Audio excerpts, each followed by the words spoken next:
You're listening to KNSJ FM 89.1 in San Diego. This is Woman of Color Roar Radio Show. This is Angela D. Joseph, and we are talking to Marcus Bush, and he is running for the National City Council, and he's with us to tell us a little bit about his race, what he's doing. But we wanted to talk to him. We have talked to him before, but we want to hear what he's been up to. And welcome to the show. Welcome back. How are you doing? Thank you, Miss Angela. No, it's been 4 years so since my Four last years. one. Yeah, it just flew by. So thank How you so long much is for each term? each term is 4 years. So Okay. So this is for going it into just your by. second term. Yes, so this is my first time running for re-election. The difference this time is we're in districts now. So I was elected citywide in National City the previous cycle. Now we're in districts, and it just so happens that District 4, which is the southeast part of National City, it's basically everything east of Highland and south of 16th Street, if you know National City. So Plaza Bonita, Las Palmas Park, the 805. That's where Lincoln Acres, that's where I grew up at. So I'm really well known in this community, but still not taking for anything for granted, and fighting, and happy to be here to talk about all that. What is National City known for? So National City is known for its culture, its urban, its diversity, its grit. And when I say culture, that's a lot of things, right? It's our history too. Let's not forget too, when we talk about history, it doesn't just start with our colonized history of when we were founded in 1887. That's important, but for thousands of years, it's the Kumeyaay people who've been here, the indigenous people. When you talk to them, they talk about since time immemorial, right? So that's part of our culture and history is the Kumeyaay. It's our we were founded in 1887, so we were the second oldest city in the county. So we have one of the highest concentration of like our architecture, Victorian homes, brick row on the west side of National City. So we have that. And then in terms of our people, we are 90% people of color, about 60% Latino. That's predominantly Mexican. So we have a rich Mexican culture. I myself, my mother's Mexican American. And we have the highest percentage of Filipino population as well. So we're about, I think, like 15% or so Filipino. And let's not forget, we're also Black. I'm here. We're still about anywhere from 5 to 10% of the population. So it's that too, right? Our culture and how that I feel like we're very SoCal in terms of our culture. So when I say that, I'm talking when we think of SoCal, like LA, urban, the lowriders, right? I think that's like if there's anything that we're really well known for, we're known for our Navy too. I forgot about that. Our military, our Navy base, and my dad was a Marine, so that's how he got out to the San Diego area. National City was affordable for my family to buy. But getting back to like our urban, our grit, and the low riding vehicles, cruising. It's an activity that's very Black and brown, very SoCal, and that's part of our identity, who we are. And I'd Okay, love to talk more about that. explain to people about that. So, I mean, I've only seen it in the movies. So, what exactly is low riding? So low riding. So back in about the 40s, after World War II, it's customizing vehicles. So the story goes that it seems to start at LA, maybe even Tijuana, but it's SoCal, and it's this culture that emerged of customizing and tailoring vehicles that made them low, that dropped them down. So that's why they were called low riders. So it was very heavily in the Chicano, Latino, Mexican American community, but it also almost at the same time, if not the same time, was in the Black community as well. And so even locally, Miss Elise Pimpkin Allen, in the Black community in the 70s, even I think dating back to the 60s, embrace that low riding culture in Southeast San Diego. So it's basically the customization of vehicles so you hear Chevy Impalas from the 60s. That's probably one of the most common types of cars.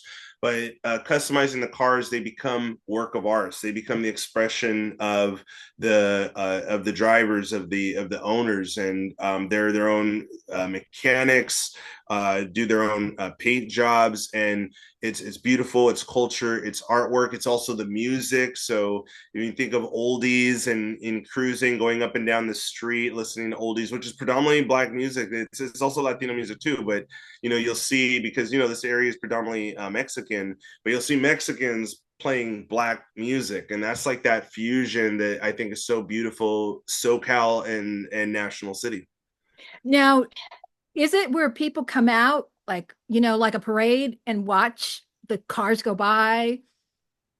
Yeah, they do that. So there's a car shows in Southeast at the Fan Band, the Fairmart on Euclid and Federal. So they have some shows out there, which is out north of National City. Here in National City, our hub is Highland Avenue, so it's where folks drive back and forth, and so you'll see Padre games, or back in the day when it was the Chargers that were here. You'll see people convene, yeah, kind of like a parade. On at the Price Breakers in front, or at the Karina's restaurant, and just watching the cars cruising by, playing their music, as they say, low and slow. So low riding is known as low and slow. It's like a showcase. It's showing off your culture, who you are. It's not the speeding and not the donuts. Like sometimes that gets stereotyped. Also, I think this, it really gets stereotyped as gangs or drugs or violence.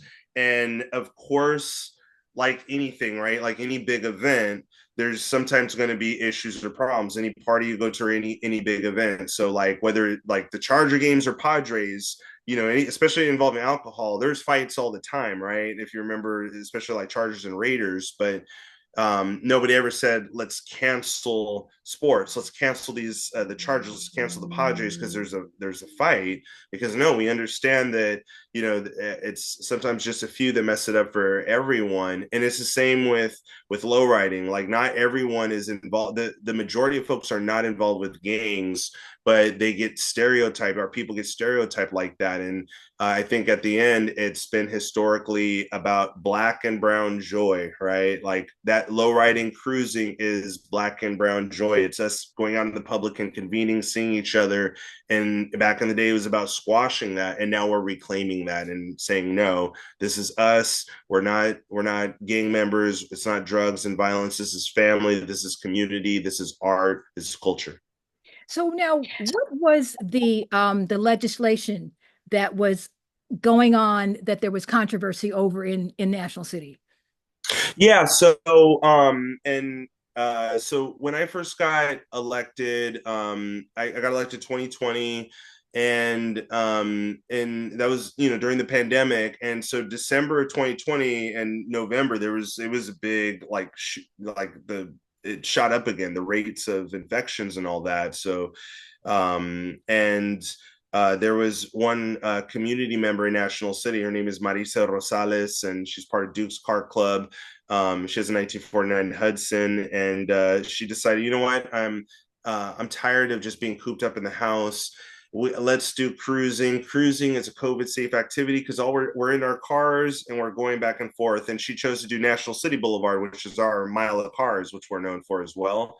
So she hosted pop-up cruises. The community loved it. They came out. It was an escape from being inside, from just the doom and gloom of COVID and all the craziness. And me and my wife biked down. We had our masks and we biked down there ourselves, and it was a beautiful community, like just organic, natural event. And I did see there were issues with our police, there were conflicts, and so I decided that I wanted to make this a priority, work with our mayor and trying to fix it.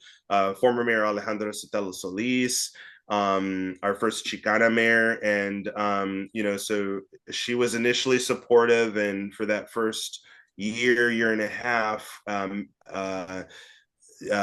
had the lowriders participate in volunteer community events, vaccination drives. But for me, I started getting annoyed, honestly, because that had happened with our previous mayor, Ron, and now current mayor again, Ron Morrison, where I felt like, okay, this is a trend where we as politicians, we ask a lot of these community members of lowriders. We use them for photo ops, but we still ban cruising on our streets. So what does that mean? What does that look like? And we had a big successful event in May of 2022, but ultimately former mayor Sathel Solis like really reneged on her commitment and her promise to the community, and they were furious. And ultimately, I do believe that that's what contributed to her loss, is that the community felt very betrayed. And I myself spent political capital, along with some others, telling the lowrider community, no, let's trust the process, trust the mayor, trust Mona And you were the Rios. vice mayor, weren't you?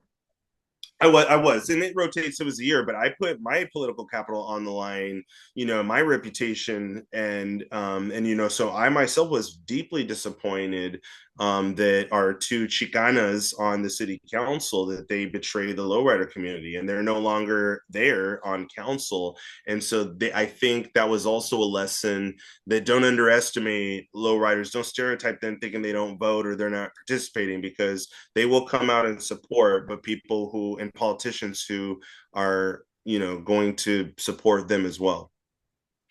Now, for people who don't know, you know, what is the job of a city council person? Is it a part-time job in Nashville City? So you also have a day job.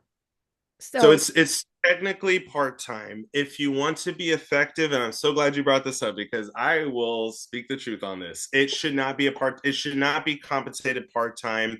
The amount of time and my energy that I put into this, for getting 18,000 a year with some health benefits, which I do appreciate, but my paycheck every 2 weeks is and about 200. you have three children, right? Oh, I have 3 kids. Oh yeah. So to do this effectively, to participate, I'm on the Air Pollution Control District Board. I'm on Metropolitan Transit System. So our transit system, our Air Pollution Control District, and that's all cities participate in our regional boards and regional issues. But if we're not getting compensated for it, how are we going to make the money? How are we, reading through agendas to actually do effective work? It is absolutely a full-time job. And so right now I'm on food stamps because I quit my job. I was working at a nonprofit MAC as a project manager because I wanted to focus on city council as well. And I found myself, for my mental health, I couldn't do both. So I wanted to focus on both. But as a result, it's been hard to find a job that is flexible with this council schedule that I wanted to prioritize. So I'm on food stamps right now, and I'm not ashamed to say that. But I do want your listeners and people to know, because I don't think that's right. I don't think it should be like that, because how our in national city isn't unique in terms of underpaying their elected leaders and representatives, but what that does, because Imperial Beach has it too. So Mayor Paloma Aguirre, and I'm And sure she Lemon doesn't Grove, mind me sharing. our mayor, I think makes 14,000 a year. Yeah, for Lemon Grove. So yeah, Mayor Vasquez, like, she is underpaid, and so what that does is it skews the electeds who can do this, either retired or wealthy, or It's which wealthy, tend to be. wealthy, or Yes, or subsidized by something else.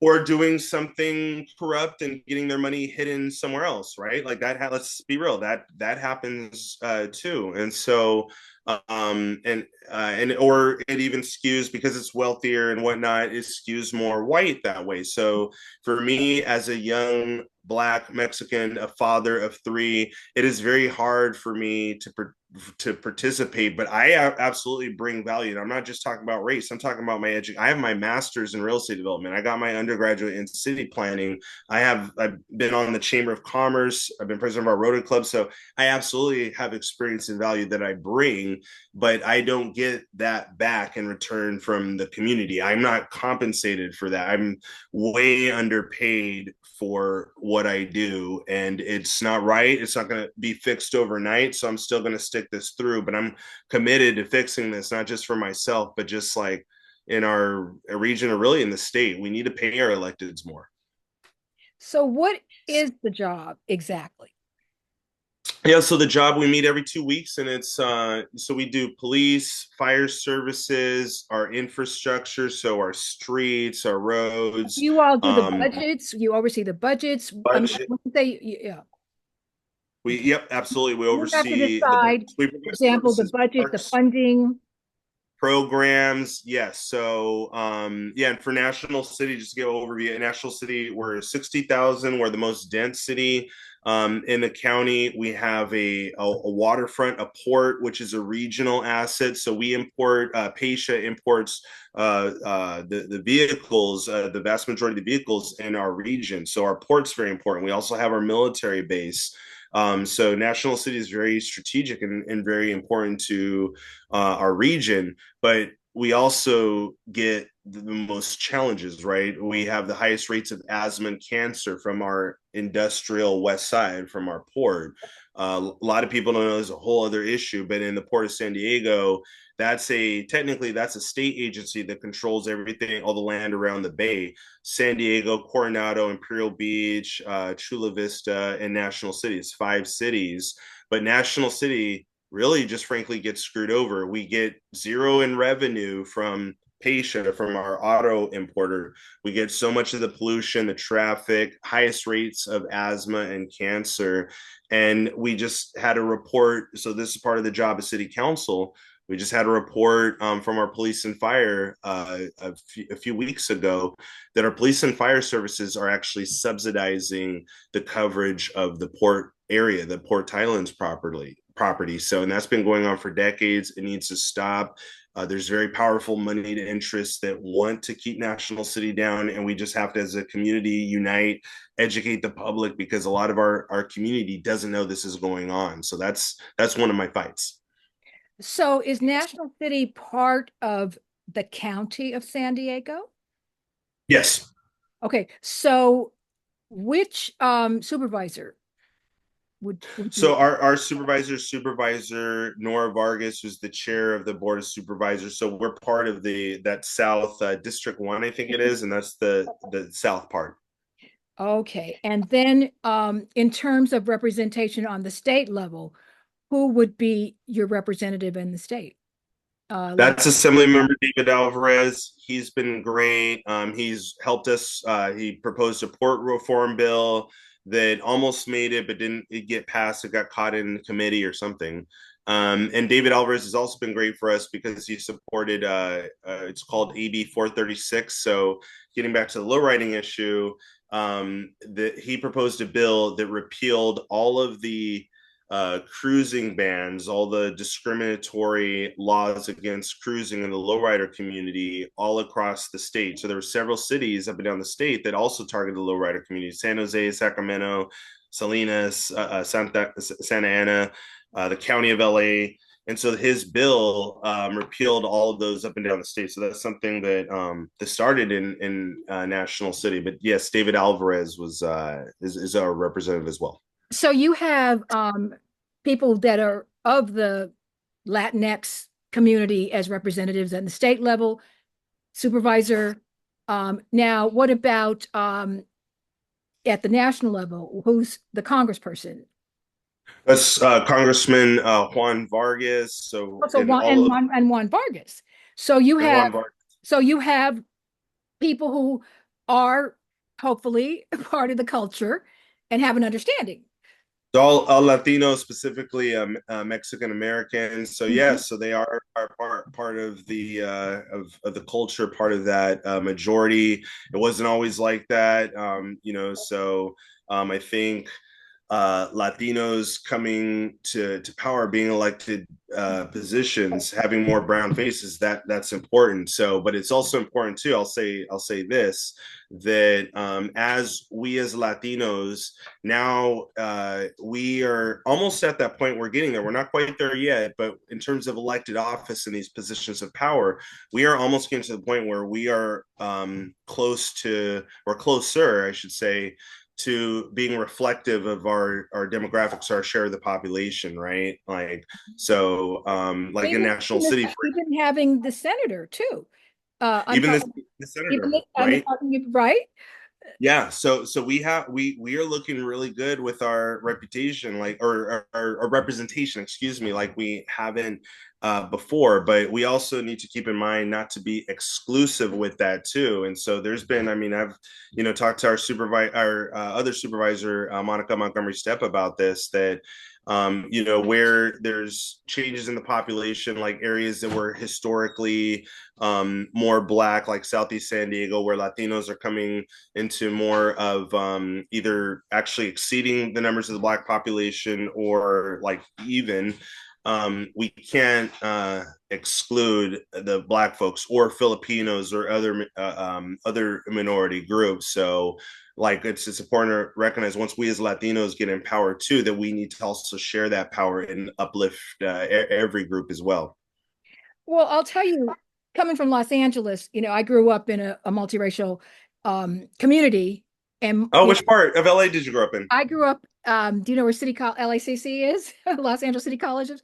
It's it's kind of like east of La Hollywood. But my best friend was Mexican. People across the street were Japanese. People next door. I mean, I grew up in a multiracial area, but so I grew up, and then coming down here to San Diego and finding so much division was something that I didn't had not experienced.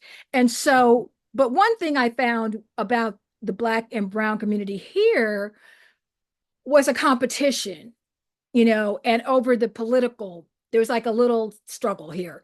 And so, and you being, in both worlds, so to speak, do you have any thoughts on how we could work better together, our communities? Yeah. So yeah, I do. So I'm Black and Mexican. My mom's Mexican American. My dad's Black.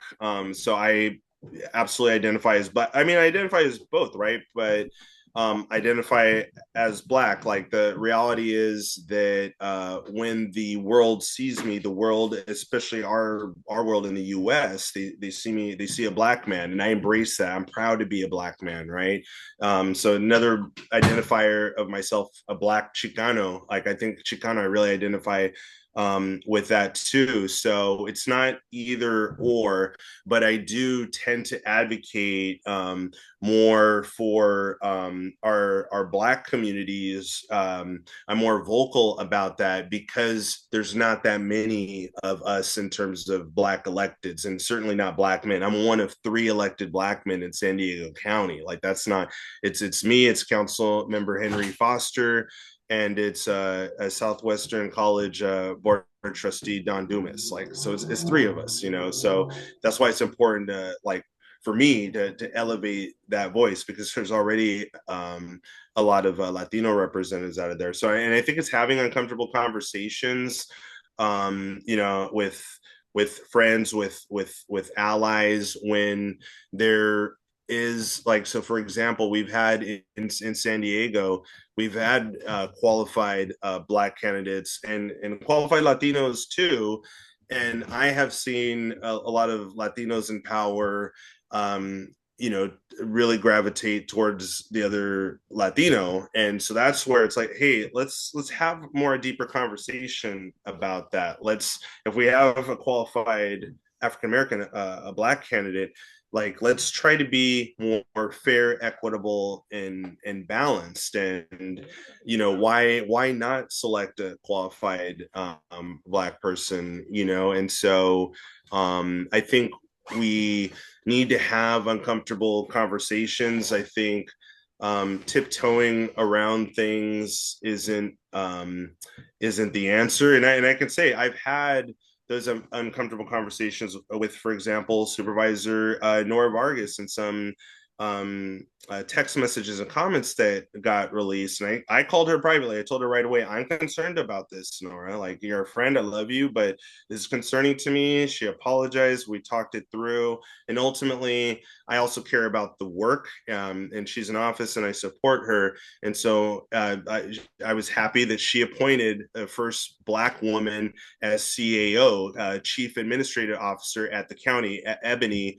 I forgot her last name, but what was it? Shelton? Shelton, yes, that's right. And I mean, her story is incredible. I mean, she came up from the county, like I think teen mom, I'm actually Black and Salvadorian, I think, Mhm. but like a Black woman, a qualified Black woman in that position. Nora made that happen, and I appreciate that, right? So I want to, so I appreciate Nora for allowing me to, respecting me, I should say, to have that conversation with her. And that's what we need more of when we do see those conflicts, and then strategize how we build power together. And I know she's also supporting Lachey Sharp Collins, who's running for 79, Assembly District 79, which was, Dr. Shirley Weber had that seat for 9 years. And then, Dr. Keela Weber has had it. And so, if we lose that seat, then, the Black community won't have representation in the assembly from State, we won't in our at region, all. yeah. Or we have at the assembly, we would have hopefully Dr. Keela Weber gets elected to state senate, and she should, but then we lose it at the assembly In the level. assembly. Absolutely. And Yeah, and I do know Colin, like Colin's a friend, and so again, these are those uncomfortable. It wasn't easy for me to tell Colin, hey, I like you, and I appreciate the work you've done on addressing the housing crisis. But look, I'm going to support the progressive Black women. We need more. And Colin, I got to say, was respectful of that. So I do appreciate that. But those are the types of uncomfortable conversations that we need to have sometimes. And I fully support Dr. Lachey Sharp Collins. yeah, and that's the thing, about being able to have representation. And when you have people that are always represented and always have the opportunities, they don't want to make room. They do not want to make room for anybody else. And so it's a little bit difficult to get them to make room or let us, have a little slice or little space. So Absolutely. I want to commend you for the work that you're doing. So tell me this about National City. So what are the needs of National City do you feel that you are able to address? It's, I think, resources, and also community outreach, and having the citizens, our community members, know what our city does. And when we have, for example, right down the street, some residents had issues with conflicts of our bike lane improvements, and these traffic intersection improvements we made, and it wasn't the best design. I'm a big supporter of bike lanes because at the end of the day, that's public safety. I've had friends that were killed riding their bikes, we have a pretty high rate of pedestrian collisions. So we need to prioritize people over cars and safety, and our kids. We had a Sweetwater kid. I went to Sweetwater High School. We had a Sweetwater kid just this a few months ago. Just about to graduate high school, got hit by a car. So these bike lanes, and slowing down traffic. Yeah, you have to spend a little more time in your car, but that's worth it to save someone's life. So, but having said that, there needs to be an outreach process, and we do need to and design them properly. And so that's what I was out there talking to the residents about. So we need more of that outreach, engaging residents. And I think, I get a lot of, I feel like, support and from our community, because I'm very like honest, open, and direct. Like even when I might disagree, but this is what I think, and I'm open to listening. So I think it's that, and then like it's always a question of resources. We have our waterfront that we're not generating any revenue for us onto, but yeah, we get all the pollution, and all the traffic. So we need to hold the port accountable and demand that we get our fair share of revenue and resources from the port. And so I'm active in fighting and doing that, and educating our public about the fight as well. How is the cost of housing in National City? We're part of the housing crisis too. It's bad relative to other parts of the San Diego region. It is more affordable, but it's still really bad. Like we have 70% renters in National City, so our community members are very susceptible to rent increases, and a lot of that I've seen is corporate greed or just landlords being greedy. I mean, right behind me, my neighbor next door, the owners there jacked up after our neighbors moved out and bought their own house. The new tenants came in, they jacked up the rent $1,000 just because they could. Their costs were not going up like that. I understand some increases with inflation, but I really hope that we start talking about the greed of landlords more. I see it time and time again. That's what's driving inflation, and that's why I'm a strong supporter of rent control. So I think we need rent control. But we need to build more housing. So I support that. I support reducing government red tape and regulations. So we can have more permits, we can build more. I support more home ownership, but we also need rent control. And do you feel that especially in a border city like San Diego, do you feel that everyone should take Spanish? Um, yeah, I think it's a useful skill. So even my family is Mexican American. We actually didn't grow up learning Spanish because we came here. My great grandfather immigrated. His name is Santiago Jaramillo. He immigrated from Aguascalientes, Mexico, in 1917. So like we've been in my family, and they worked on the railroads in Eastern Oregon. So by that second generation, start and my mother's generation, because my grandparents spoke Spanish, but my mom and my tias and my tios, that generation like lost their Spanish because of assimilation, because of racism. It was very strongly discouraged to speak Spanish outside of the home, and so we lost our Spanish. And that, for me personally and culturally, that was very important for my identity to know to learn Spanish, and then also so my community members. So, and I'm proud that in National City we do have a dual language program at Kimball Elementary. My two kids, I have a 13-year-old and an 11-year-old. So they went there, and they're basically fluent in Spanish. So so it's an important skill. Like learning another language is definitely important. Yeah, but also one that's going to serve you well. I mean, one of my regrets is taking French in, in high school. It's like, why didn't somebody tell me to take Spanish, So, Yeah, because I get it. Like, it's I just came. I mean, I just went to Paris for the first time, but it's like now I went, but I'm here and I could have been speaking Spanish. So now, since we're also just talk about the border for a minute, and there's a humanitarian crisis at the border, and it's like the political fodder at the border, and obviously there's no easy solution, but I do feel that we have to find a way to handle the crisis at the border. And I know that you know, we're right by Mexico, and we do have a lot of people that come over for work to here, and I even know people that live in Mexico, that are Americans that live over there. So, just any thoughts that you have about how that is affecting San Diego? yeah, so my perspective, like, so folks are coming here for a reason. I definitely support having safe and secure borders. I don't think walls are always necessary, and there's cases where they devastate the environment. But a lot of folks are coming here because there's a demand for work and the labor. So my brother-in-law used to work out in the fields in Oregon, and so these are a lot of, ironically enough, Republican landowners, the same ones that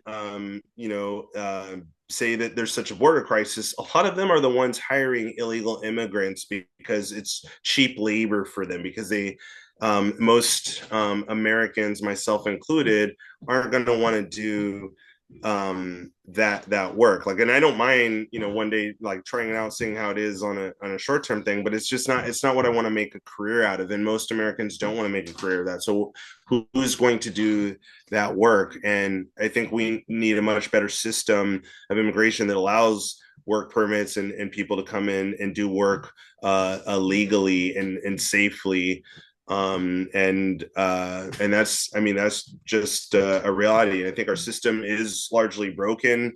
The process that my wife, we met in Tijuana, so she's a Mexican citizen, and the process for her, she's still waiting for her green card, but we were married in 2020 and we're still waiting for her green card and have had to go through so many processes. But I have some friends, two of them, one is Canadian and one of them is Bulgarian. They got theirs in 3 to 6 months. Isn't that interesting? That That's me, American very citizen, like that is extremely interesting to me, American citizen, and my wife, who's just right next door, that it's taken years for us, but to foreigners, I mean, it's not, I don't say that's a bad thing, but one's from Canada, pretty far away, and Bulgaria, halfway around the world, but they got through. But they're, interestingly enough, of European descent, right? So there's definitely, I personally don't believe those things are coincidences. So but it is something that we do need to address in our system. Yes, and also I just want to say also, and the dreamers also who, have never known any other country, to send them to a country that they don't know anything about too is, I think, Absolutely. unconscionable. But last thing I want to just talk about is, this idea, about, all the black men are not supporting Kamala Harris. I just wanted to get your take on that. Yeah, I think so. Yeah, the majority of black men are and will, but I will say, like, anecdotally, there's enough black men that I've talked to that it does concern me that there's enough out there that are waffling or hesitating or outright bragging about supporting Trump. I mean, I go to a black barber shop and yeah, my barber brags about supporting Trump. So I think he knows we just don't really like talk about it. But I've heard that from a few different black men. Again, it's not the majority, but it is enough to, I feel like we need to have uncomfortable conversations. And I feel comfortable saying that here on this radio show with this audience. It's not something, it's just kind of, I guess, the airing your dirty laundry kind of thing. I like, because they are tough conversations that we have internally. And I do think it has to deal with misogyny, because like a couple of the things I've heard was Kamala Harris's mix. She's a black woman, and she also has Indian heritage. No one, those same black men did not complain about Barack Obama, did not question his blackness, and he is just as black as she is, and he is mixed as well. Like so, I And he didn't so tell then you, he didn't tell you to leave the barbershop and you're half, you're mixed. no, he didn't. No, he didn't. So like you have to, I think, like, okay, so where's this coming from? And I can't help but think that misogyny has a lot to do with it. Yeah. Yes. And, and that's where we are. And but, I think that we do have, you know, black men that are standing up, and they have, black men Really. for Kamala I Harris. think I think it's a majority of us as black men that are, and I think it is up to us to also have those uncomfortable conversations with other black men. And we'll never get everyone. Like there's always going to be your 10% or 15% or whatever. That, I mean, that's been since slavery times that's existed, right? So that's never going to fully go away. But it's about bringing those numbers down to that level and having those uncomfortable conversations. Well, thank you for being on the show today. Is there anything you'd like for your constituents to know? And why should they give you another 4 years? Well, thank you. No, thank you so much, Miss Angela, for the opportunity to be on the show. Yeah, we've just at City Council. I can't do things alone. I work with the community. I work with my colleagues. Mayor Ron Morrison, Vice Mayor Dita Siamani, Councilmember Luz Molina, Councilmember Jose Rodriguez. I don't always get along with all of them, but I respect all of them. We are almost like perfectly representative and diverse as a council of like we're reflective of National City, who we are. And I think we have done a great job working together. And that's what I want to continue to do, making systems change in National City, changing our city staff, and reaching out to our youth and folks that they haven't in the past. And so yeah, I'm running for reelection to continue the work. I'm getting better. I'm growing. I'm learning more. I'm effective in what I do, and I want to do more and to bring more resources. Like I mentioned earlier, the port. That's one of my biggest priorities, making sure we in National City get our fair share so we can properly fund our parks programs, we reduce pollution and improve our community health. So, but I do need help. I ask for support from your listeners. You don't have to, I mean, yes, I ask for those that live in District 4. Again, everything east of Highland, south of 16th Street in National City. I ask for, you to vote for me, but you can, donating is huge. I'm behind on fundraising, so please donate. You can go to marcusbush.com and contribution is good. And volunteering, we're going to be knocking every day now until election and making phone calls. So there's so many ways you can help. And I promise I'm not your just typical politician. I'm a real one. I tell the truth. I definitely make mistakes, but I learn from them and I communicate with people. I operate with transparency, and I'm going to be a fighter for National City in our region. Well, thank you, Marcus Bush, for being here on Woman of Color Roar. This is Angela D. Joseph for Woman of Color Roar radio show, 89.1 FM on your radio and streaming on the World Wide Web. Thank you. We'll talk to you next time.